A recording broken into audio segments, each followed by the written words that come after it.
नमस्कार दोस्तों, स्वागत है आपका मेरे चैनल कथा डिलाइट पर। आज हम संत रविदास जी की कथा सुनेंगे। आइए सुनते हैं उनकी जीवनी की और कथा के बारे में। संत रविदास जी का जन्म चमार समुदाय में काशी नगर में हुआ।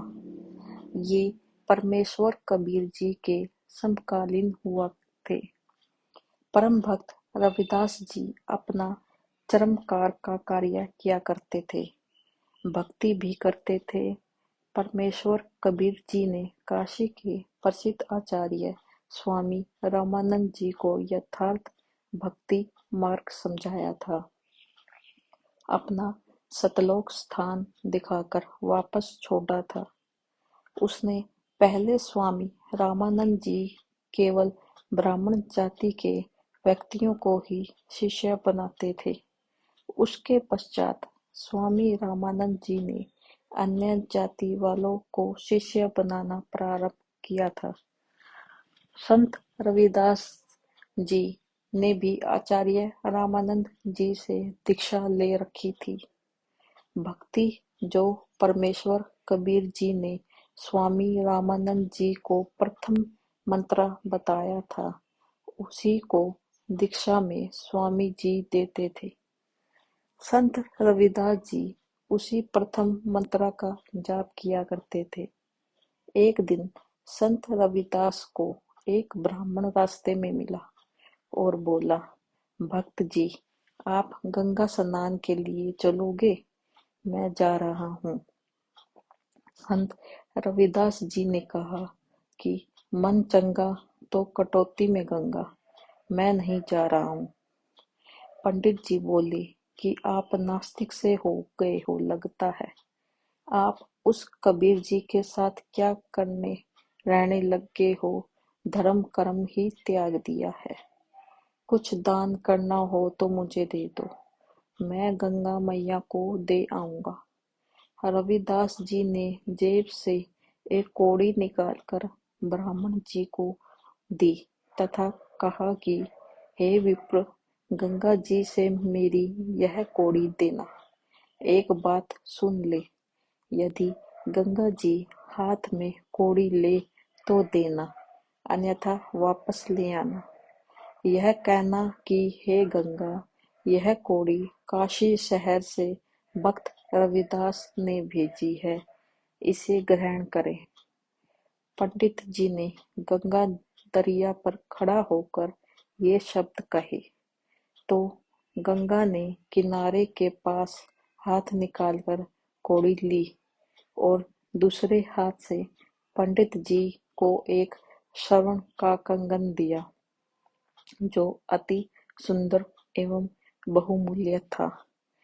गंगा ने कहा कि ये कंगन परम भक्त रविदास जी को देना, कहना कि आपने मुझ गंगा को कृतार्थ कर दिया अपने हाथ से प्रसाद देकर। मैं संत को क्या भेंट दे सकती हूँ, यह तुच्छ भेंट स्वीकार करना। पंडित जी उस कंगन को लेकर चल पड़ा। पंडित जी ने मन में लालच हुआ कि यह कंगन राजा को दूंगा, राजा इसके बदले में मुझे बहुत धन देगा। वह कंगन पंडित जी ने राजा को दिया, जो अद्भुत कंगन था। पंडित जी को बहुत सा धन देकर विदा किया और उसका नाम पता नोट किया। राजा ने वह कंगन रानी को दिया। रानी ने कंगन देखा तो अच्छा लगा, ऐसा कंगन कभी देखा नहीं था। रानी ने कहा कि एक कंगन ऐसा ही और चाहिए, जोड़ा होना चाहिए। राजा ने उसी पंडित को बुलाया और कहा कि जैसा कंगन पहले लाया था वैसा ही एक और लाकर दे, जो धन कहेगा वही दूंगा। यदि नहीं लाया तो सब परिवार मौत के घाट उतार दिया जाएगा। उस धोखेबाज के सामने जैसे पहाड़ जैसी समस्या खड़ी हो गई। तब सुनारों के पास फिर कर अंत में परम भक्त रविदास जी के पास आया, अपनी गलती स्वीकार की। सर्व घटना गंगा को कोड़ी देना, बदले में कंगन लेना, उस कंगन को भक्त रविदास जी को न देकर मुसीबत मोल लेना।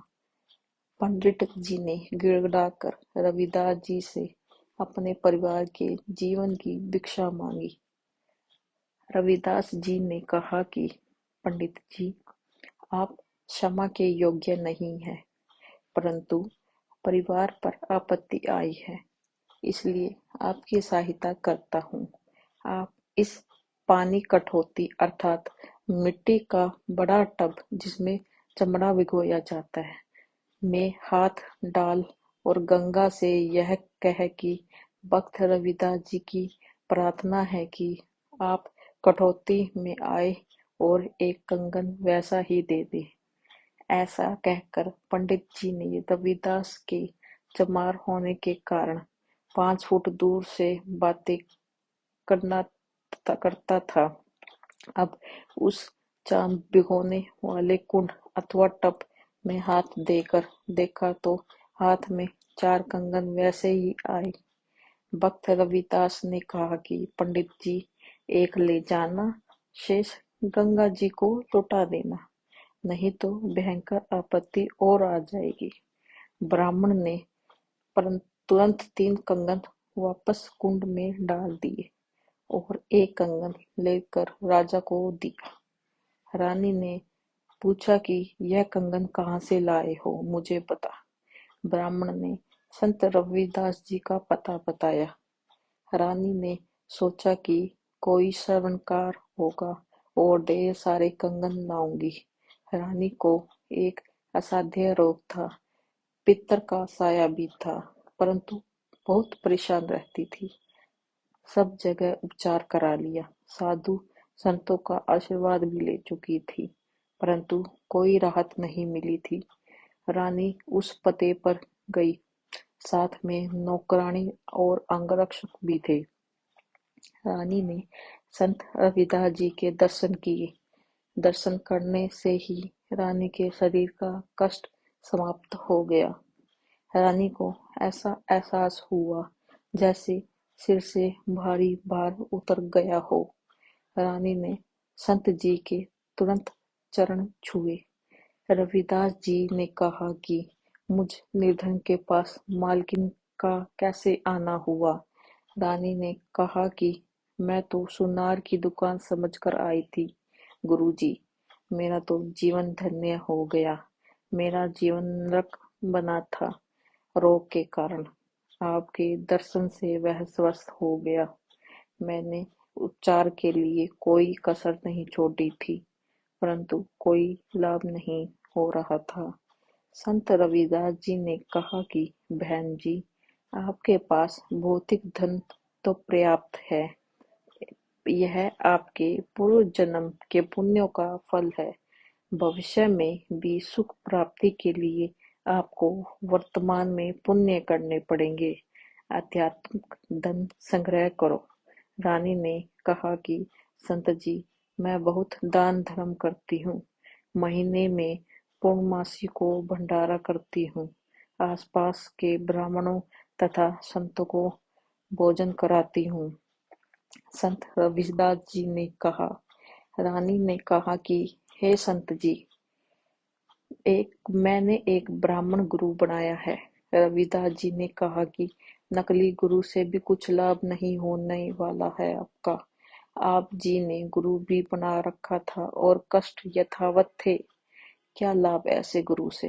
रानी ने कहा कि आप सत्य कहते हैं, आप मुझे शिष्य बना लो। रविदास जी ने रानी को प्रथम मंत्रा दिया।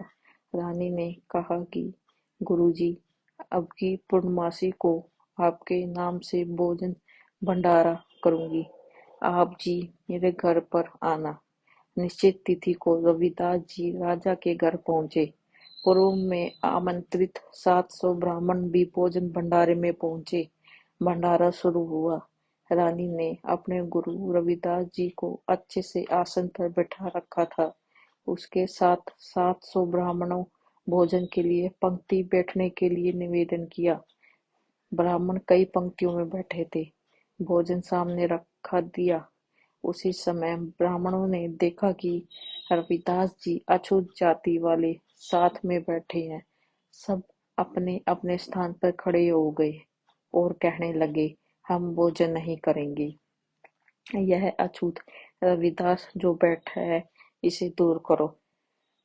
रानी ने कहा कि यह मेरे गुरुजी है, ये दूर नहीं होंगे। संत रविदास जी ने रानी से कहा कि बेटी, आप मेरी बात मानो, मैं दूर बैठता हूँ। रविदास जी उठकर ब्राह्मणों से जहाँ जूती निकाल रखी थी, उनके पीछे बैठ गए। पंडित जन भोजन करने बैठ गए। उसी समय रविदास जी के 700 रूप बने और प्रत्येक ब्राह्मण के साथ थाली में खाना खाते दिखाई दिए। एक ब्राह्मण दूसरे को कहता है कि आपके साथ एक शुद्ध रविदास भोजन कर रहा है, छोड़ दे इस भोजन को। सामने वाला कहता है कि आपके साथ भी भोजन खा रहा है। इस प्रकार प्रत्येक के साथ रविदास जी भोजन खाते दिखाई दिए। रविदास जी दूर बैठे कहने लगे कि हे ब्राह्मणगण, मुझे क्यों बदनाम करते हो? देखो, मैं तो यहाँ बैठा हूँ। इस लीला को राजा, रानी, मंत्री, सब उपस्थित गणमान्य व्यक्ति भी देख रहे थे। तब रविदास जी ने कहा कि ब्राह्मण कर्म से होता है, जाति से नहीं। अपने शरीर के अंदर स्वर्ण का जनेऊ दिखाया। कहा, मैं वास्तव में ब्राह्मण हूँ, मैं जन्म से ब्राह्मण हूँ। कुछ देर में सत्संग सुनाया। उस समय 700 ब्राह्मणों ने अपने नकली जनेऊ, जो कि कच्चे धागे की डोर जो गले में तथा कान के नीचे से दूसरे कंधे पर बांधी जाती है, को तोड़कर संत रविदास जी के शिष्य हुए। सत्य साधना करके अपना कल्याण कराया। 700 ब्राह्मणों ने जनेऊ के सूत का 1.25 मन भार तोला गया था। धन्यवाद।